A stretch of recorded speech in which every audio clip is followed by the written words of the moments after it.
When Google came out, I started trying to teach myself how to just get ahead. Welcome to the Technology Equals Equality podcast. I'm your host, Lori Brooks, and this is episode 86.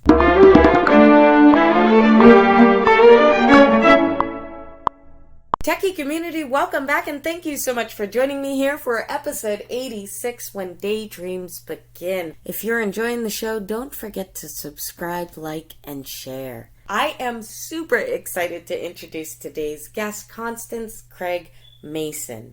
She is the CEO and visionary of Concierge Financial Group and CFG Agency. She is a passionate international speaker, award-winning insurance broker, dedicated financial wellness coach, and a 3-time Amazon best-selling author who marries positive beliefs, emotions, and daily money habits with financial literacy, fostering a shift in her clients' financial well-being. Constance empowers her clients to live the life they want without worrying about money.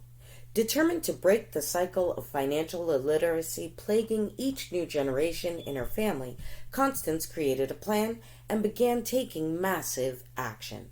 She has received numerous awards for community impact in her field, including a medallion in recognition of excellence, service, and sacrifice from the Comptroller of Maryland, an honoree at the Black Business Review's 2019 Class of 40 Under 40, and was nominated for Financial Expert Speaker of the Year at the SpeakerCon Convention in November 2019. Constance is active in her community and is an awareness advocate for financial literacy, breast cancer, sexual assault, and mental health. She is very passionate about women's empowerment, as evidenced by her memberships in the Baltimore City Commission for Women, Women in Leadership, Shay Sharp's Pink Wishes, Heal a Woman to Heal a Nation, Empowered Women in Business International, and Smart Women Power and Grow Rich. Constance is a graduate of the 2020 inaugural class of Dr. Cheryl Wood's Vocalized Women Speakers Academy, and a proud member of the FDIC's Money Smart Alliance and the Black Speakers Network. Having a child young quickly shifted priorities in life for Constance.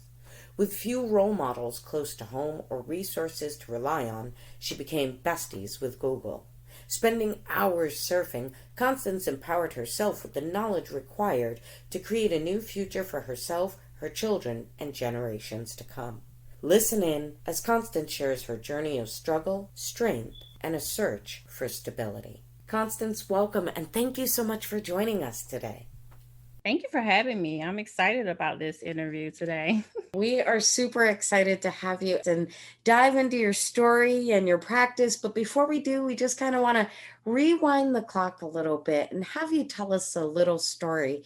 Tell us about what you thought life would look like later on in the future, way back when you were a kid, when you were, say, 10 to 15 and an aunt or an uncle or somebody would ask you, what are you doing in the future? What did you think life would look like? When I was younger, I hate to start out kind of blight, but I did not have any dreams, I want to say. I thought because I liked to draw that I would be an architect. But I didn't have anybody in my immediate circle that I could look up to that was already doing it. Most of my family members were blue collar workers, and they struggled a lot. They really struggled a lot to make the ends meet.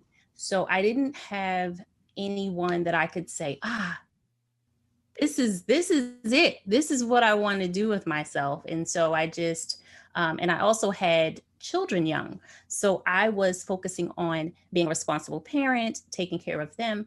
And I didn't really start dreaming until I was about 30. I totally understand it. And it wasn't until I was diagnosed with Crohn's that I started really dreaming about the future. Like, okay, this changes things. Right. I didn't have a plan, but what is my plan now? Exactly. Gotta do something now. Age 30, you're now recognizing, you know what? I realistically didn't follow a dream, nor did I have anything planned out. What do you feel like were some of the first things that occurred to you as you did start looking at that dream, as you did start thinking about what your future would look like? Well, thankfully, at that time, I had help. So one of my good girlfriends had introduced me to a business opportunity. And oftentimes with network marketing, a lot of the marketing and the structure and the systems are already in place. That really helped me because I was working full time in healthcare. I was a healthcare office manager Mm-hmm. during the day. And I got into the financial services field part time in the evenings as a 1099 independent contractor. Mm-hmm. And everything was laid out for me. So I literally would be able to get off of work, drop the kids off to hubby, and then I would go out with my trainer and we would learn hands on everything that there was to know about money right across the kitchen table from families. Mm-hmm. And of course, we had our brochures and we had things that we were teaching the client about money, but I was learning right along with them early on. And it really began to shift my life as well as my clients. And it was building my confidence as far as becoming a business owner because I was seeing someone do it in real time that went along with what I was reading and studying. So it was easy for me to jump into entrepreneurship when I did because I had help. And I know a lot of people don't. So I feel indebted, to that friend because she opened my eyes, but didn't leave me by myself to handle it on my own. Right. No, that is super important to surround yourself with people who are capable of assisting you in achieving the goal or making that connection to move forward in your journey in some way, shape, or form. Having super long days, not just one position during the day and 1099 contractor by night, but you're also raising children. You're also a spouse in all of this, and that too takes up some of your time. How do you feel you did juggling all of those hats at that point? I'm glad you asked that question because I know that I'm not unique in that way where, you're juggling a lot and you know that if you can get a handle on it or get some balance to it, you feel like you will have arrived. You like, oh, Yes. I have all my ducks in a row and I'm not exhausted and I'm healthy. And that Yes. is that is a dream, right? That is a dream. And I feel like a lot of us are striving for that. Some are doing better than others, but I don't feel like I ever got it down pat, to be honest. I feel like it's still to this day, even though my children are way older, they're all adults now. Mhm. Thank God. And I have two little grandbabies, Oh, but I congrats. really feel like I am still trying to balance it all. And I don't have the same struggles that I did when they were younger because I had, school and daycare and dinner and all of those things. But I feel like now that they're older, I still kind of tend to them. They're Mhm. out in the world and they're asking questions and they're texting me while I'm in the middle of a Zoom, Of or, they're coming and they're like, hey, how do I fill out my FAFSA and all of this? And it's different. You want to just be like, mom's busy, but these Yes. are just as important. So I Yes. feel like I have it down packed, but they know I will definitely get back to them if they need me. They have me, but it might not be right at that moment. Right. No, I completely understand. I think that is very similar to many other female entrepreneurs that I've had chats with, and we all feel much the same. Our kids, luckily, Mhm. understand. They get it. We love them, Mhm. but we are trying to juggle so many different areas. And I myself have a 20-year-old who, and just going back to your love of drawing and thinking that you would end up in architecture, my daughter cried for hours trying to draw eyes in the first grade. I mean, Wow. hours one evening. It was like her most feared subject. She's Mhm. now at mass art. So, yeah, life takes crazy turns Yes. Yes. that you would never anticipate them taking. It does. So, regardless as to whether or not you started off with a dream when you were young or whether that dream developed over the years, the vision came to fruition regardless as to how long it takes. And I think that's important for the audience to understand. It doesn't always have to be something that you were thinking about when you were 4 or 5 years old. It Right. doesn't have to be a family business that you were born into running later on. It can totally be an idea that just blossomed from nothing or Right. from life experiences. Mhm. So don't feel as if not having a business idea at the moment is going to ruin your ability to achieve the lifestyles you're looking to accomplish in the long run. Yes, yes, I agree. Tell us a little bit about how you started your financial services practice. You were working independently as a contractor, helping other financial advisors. I'm assuming you began studying for your licenses, but tell us that story. Tell us a little bit about how you began making the transition from 1099 contractor into becoming business owner, CEO, and founder of own brokerage. With that same friend that I was working with, Mhm. before I signed up, I grilled her night and day about what were the expectations of the company, what were the products and services, what were the hours. Now, of course, it's 1099, but it's like, what are the hours that you expect me to be in the field with you? Because I have little kids, I have a husband, I need to know how I can maximize what time I have. And I only really had about 2, maybe 3 hours a night, and that was pushing it. Mhm. So my Saturdays were the biggest days that I could work with her. But getting back to it, I wanted to know everything before I paid, before I did anything. And she knows that's how my mind works. I'm very strategic in that way. And so I was like, so how do you start earning the money? Because I knew the training, obviously, we needed that. But I'm like, when I sign up, is there a wait period? Is there like what is there? Right. And she said, we're dealing with people's money, and their finances and their emotions. And so Yeah. you have to be licensed. And I'm like, okay, and how quickly can I get licensed? Like I didn't care about all the other stuff. I was just like, when I go out, I want to make the best of my time. And yes, there is a period of time where you're unlicensed and all you can really do is observe. Mhm. And I was like, I don't have time for that. Like, I need to be out here earning income because I'm away from my family and I'm tired. I've already worked today. So, Yeah. what do I need to do? So she said, go to pre licensing. I said, online or in person? She was like, whichever suits you. I said, okay, online. So I went online. I literally got licensed in 2 weeks. Now, Right. typically, it takes people a little bit longer because they're juggling life. Some people are not really great at taking tests. I love them. I'm a geek like that. Mhm. So I was actually looking forward to it. I was like, I got it. I know what I'm doing and I'm ready to test. And so she's like, okay. So after 2 weeks, I went and took my test. We were living in the state of Maryland at the time. That's our hometown.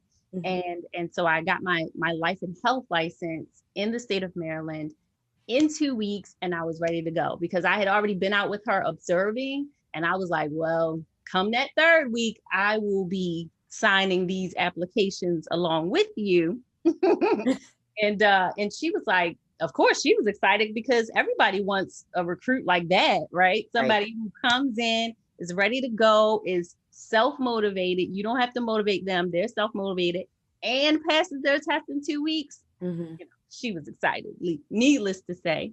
And so was I, because I was able to show my husband that, I'm not just out of the home, just kicking it. I am working, I am making money, I am helping people, and that's a win win.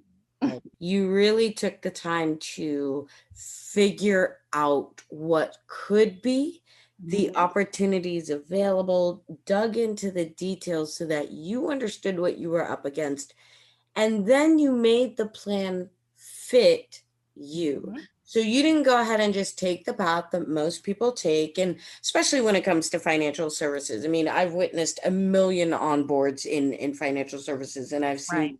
advisors take, 6 months to go through the testing phase. And you're like, dude, just study. Yes. And that is what you did. Right. You made the plan and you took massive action. You didn't wait around for somebody to tell you this was the right time or when to start or X, Y, and Z. You went out, took the initiative to take the action that was needed to get your plan started. Right. Then you got into financial services. You're now working alongside your friend. I'm Mhm. assuming you were building out an awesome financial services practice. What Yeah. motivated you to then take that next step? So, not just the salesperson for a financial advisory company who has a plan and a product for you, but Right. really moving on to build out your own brokerage and also providing a holistic financial literacy program, making sure that holistic financial literacy was at the top of your priorities for your clients. Why do you feel that was, and how did you begin making those steps? I want to say it was fairly easy because I grew up in poverty. Hmm. And growing up in poverty, you really don't believe or see that you have many options in life. Hmm. And everybody that I know wants the best for themselves and wants the best for their children and even wants to be able to maybe eventually take care of their parents. Hmm. And I knew that if I wasn't going to be successful and if I didn't figure it out, then my kids would also fail. And I wanted to put an end to that as far as this generational issue that we were having in the family. Yeah. And it really came down to a couple of things. It came down to one, uh, we were financially illiterate. Hmm.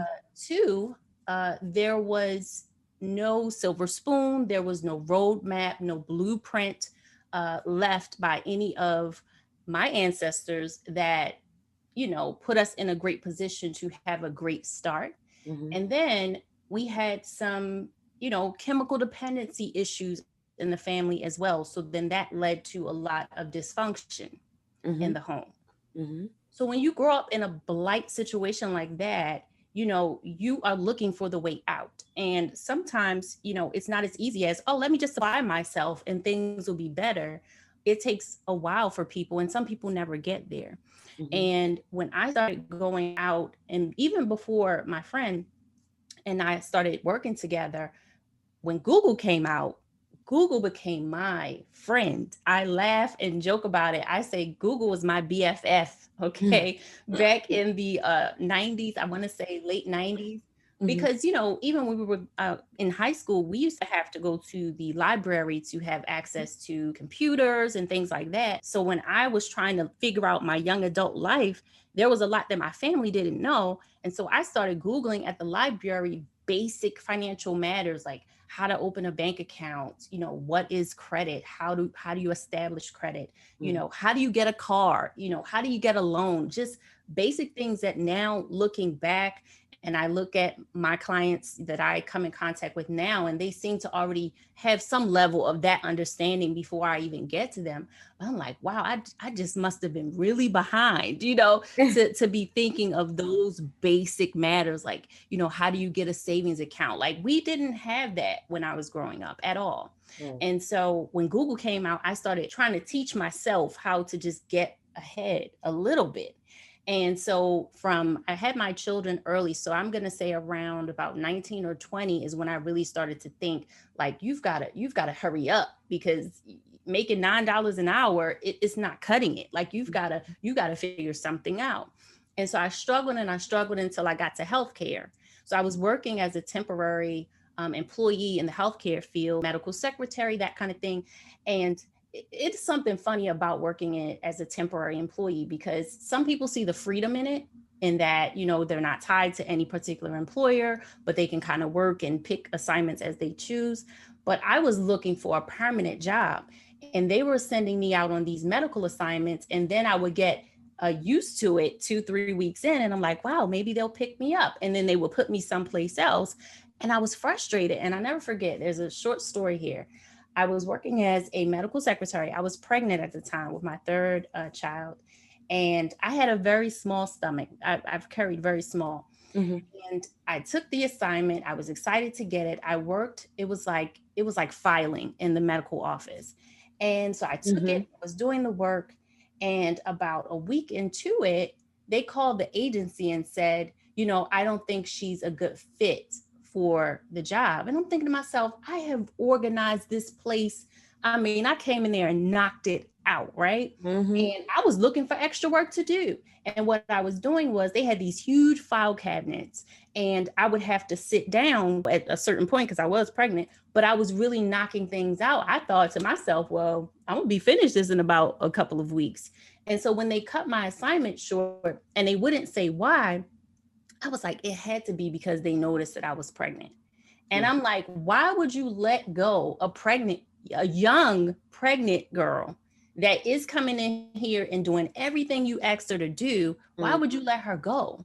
Mm-hmm. And it just stuck with me that, like, you don't ever want to be in that position again where somebody gets to tell you you can't put bread on the table for your existing family and your growing family. It just did something to me. And they would call me the temp instead of my name. So I was like, I can't.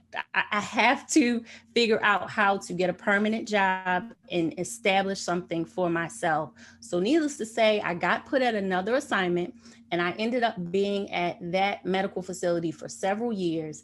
And it created some stability for me. It gave me some confidence. People there were pouring into me.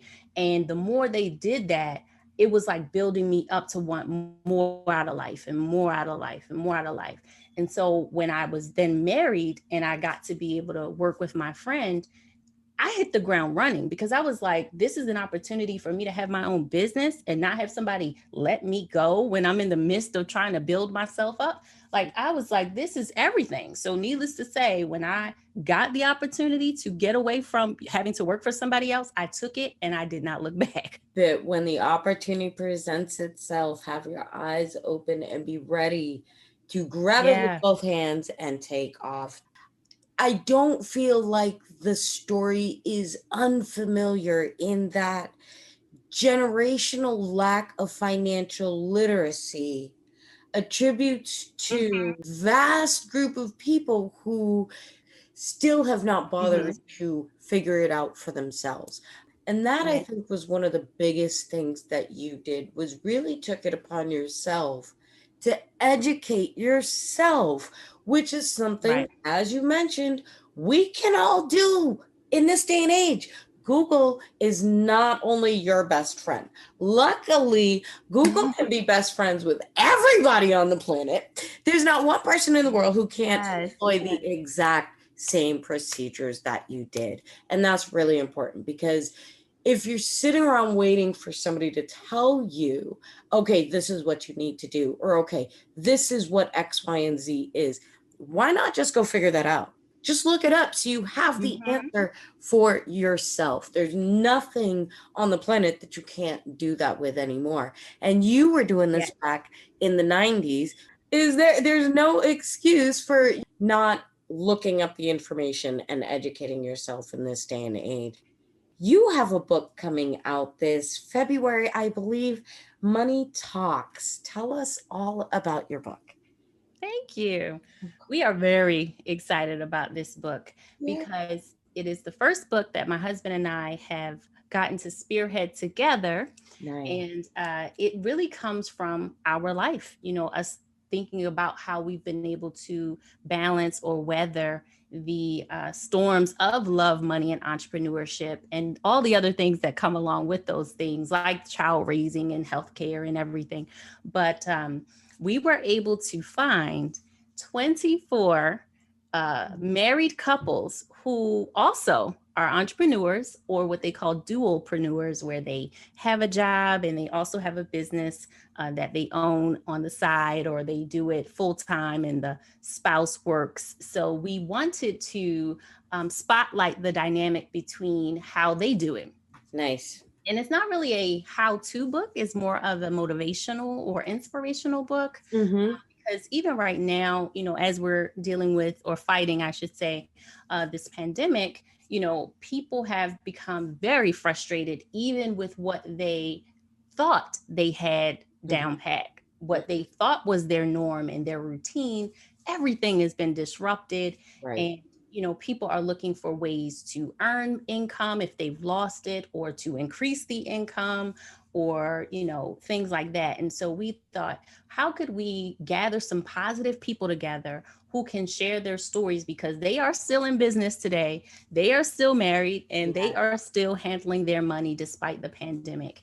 And so we wanted to bring some positivity.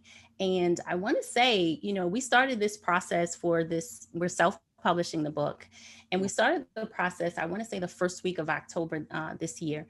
And we are already recruiting co-authors for volume 2, which comes out in June, because there are additional couples that are seeing what we're doing. They're coming to us and they're like, I missed the first time, but I definitely don't want to miss the second time. So put me down for it. And so the energy around just having these conversations, everybody wants to talk now and be authentic, which is good because we want to know who we're dealing with. And, it's refreshing. And this project has just taken on new life. We have a show coming out. We have developed a conference that kind of stems from the book idea. And we're just very, very excited about the support we're getting and what we'll be able to do as far as impact.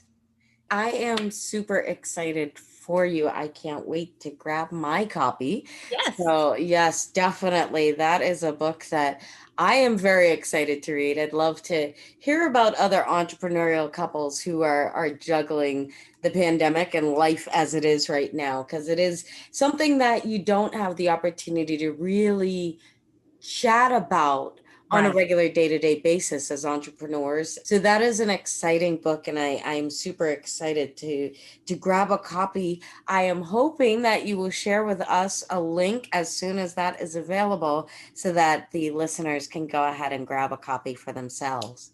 Yes, we will definitely do that. We have actually a virtual pre-sale holiday event coming on December 19th. And what we're doing with that is, of course, we're going to introduce the world to our co-author couples in the format of like a round table or a panel discussion. But we also have received some great sponsors who are helping us to put on the event. And so the sponsors will get the opportunity to speak about their businesses and how they impact the world. And with the ticket for the event, it includes the book. So you don't have to worry about paying a ticket to meet the co-authors and then buying a book. It's all included. So I do have a link for that. And it is bit.ly/moneytalksvip. Awesome. We will definitely include the link on the show notes page. I am super excited. And listeners, be sure to register. You not only receive your ticket to the event, but also the book itself. Like, that's just stupidly easy. So thank you. Thank you for dummy proofing that entire process for everybody everywhere, because that is always useful. We love when technology streamlines things for us. So I love that. We'll have to chat about how you pulled it off too. You're going to have to talk about that. No problem. Always willing to help and share. You know that. And I feel the same. And that's the purpose of this show, is really to help other entrepreneurs come up with an idea for another business in an industry that they may not have been thinking of. When you're a software developer, you're not thinking about what someone in the financial industry might need on the back end, because they're busy developing software for another company that needs something else.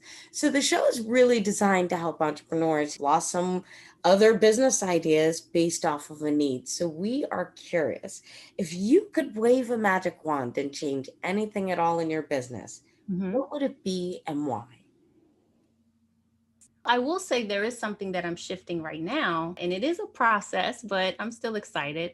So I have pretty much been a financial wellness coach, insurance agency, now an insurance agency owner, and I'm now becoming a financial advisor, which is a whole other set of credentials and exam to take. So I'm on that journey. I will be taking my financial advisor license in December. So that is something that I definitely want to shift, because I feel like it will enable me to further educate, because a lot of people are afraid of investing. They don't know the first thing about it. Mhm. And if they do, they've heard some conversations from friends and family, and sometimes that's not always the best advice. Mhm. So I want to be in a position to help elevate their level of understanding about money, not just the basics, but how do you give your money a job? There are many, many people who could use the assistance in figuring out how to make their money work for themselves. Because, like you said, they don't understand how to invest. I'm going to state, you don't have to. I know you're licensed, but I can state your family's not the person to listen to when it comes to. It's just not. Right. Do not listen to your uncle. Right. Don't listen to your cousin. Don't listen to your sister. Make sure you're speaking with Yeah. someone who is licensed and can actually guide you. Friends and family are the wrong people to take advice from. Yeah. And I'll say this too, sometimes advisors, get a bad rep because, if there's a fee involved or something like that. Right. But at the end of the day, financial advisors don't earn income unless you do well. So why would they not want to do everything in their power to increase your assets and your investments and things like that? So you need to pick somebody who's going to be on your team so that they can help you advance in life and go on vacations and get that home you always wanted and send your kids to school. You can't do that on your own. Nope. You need some help. Yes, you need some sort of real guidance to be able to make that path a reality, to put those dreams into Right. play for yourself. Nobody can do the entire thing on their own. Everybody needs a little bit of assistance, Yes. and that's why surrounding yourself with the right people to do so is truly important. Constance, you've been absolutely outstanding. I thank you so much for joining us today. Thank you for having me. Of course, of course. Please share the best way for our listeners to find you. Absolutely. So I am on social media, all platforms as C. Craig Mason. C as in Charlie, CraigMason. C. Craig Mason. Awesome. We'll make sure that C. Craig Mason is on the show notes page so that they know that is social media across the board for you. But again, Constance, you've been outstanding. I thank you. Thank you for sharing and for joining us. Awesome. Constance, thank you again for joining us today and for sharing your journey and your wisdom with the community. And Techie community, thank you for joining us here for episode 86.